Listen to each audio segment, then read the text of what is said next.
原标题：陈玉成遗孀的下场，被俘虏后成女奴，还沦为一件敛财工具。说到陈玉成，或许他的知名度并不高，但在太平天国内部，他是跟李秀成是齐名的。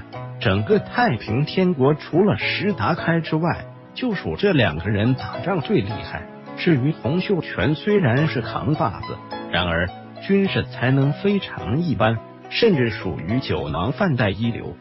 洪秀全占领南京后，就开始不思进取，在后宫豢养无数美女当嫔妃，过起了糜烂的生活。而且他的疑心越来越重，因此跟杨秀清闹翻了，导致发生天津事变。石达开不想卷入斗争，只好独自带兵离开。洪秀全为了稳固自己的地位，最终设计喊死了杨秀清。失去了杨秀清、石达开等人的辅佐，洪秀全已经没戏了。幸亏这时出现两位军事天才，帮助洪秀全稳定局面，否则天津事变之后，恐怕太平天国就要垮掉了。后期辅佐洪秀全的两位军事天才，一个是李秀成，一个是陈玉成，他们都被洪秀全封王了。不过洪秀全前后一共封了3000多个王，所以这并不算什么。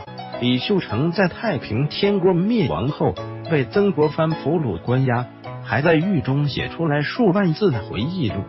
而陈玉成的下场则悲惨得多。根据史料记载，陈玉成长得很帅，是貌极秀美，常不于中人。因为他双目下有2颗痣，所以被人取外号4眼狗。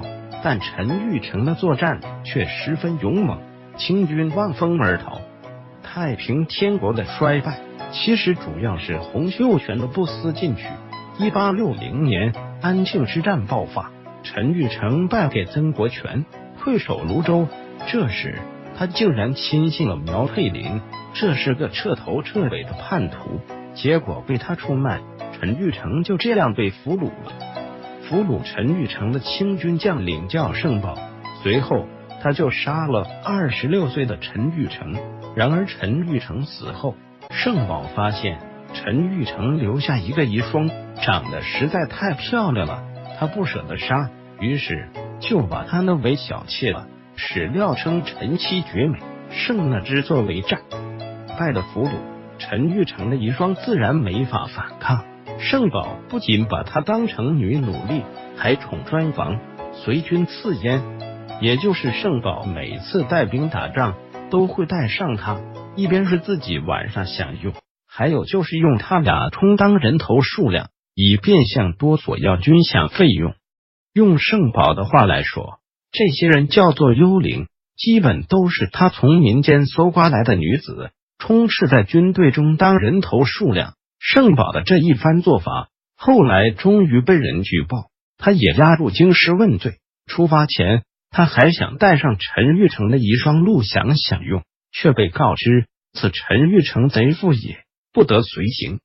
从这个角度来说，陈玉成的遗孀后面的生活很惨，丈夫死后沦为怒女，不仅国破家亡，还要被盛宝蹂躏，同时还沦为他的敛财工具。后来盛宝被逮捕入京处死，他也就不知所踪了。返回搜狐查看更多责任编辑。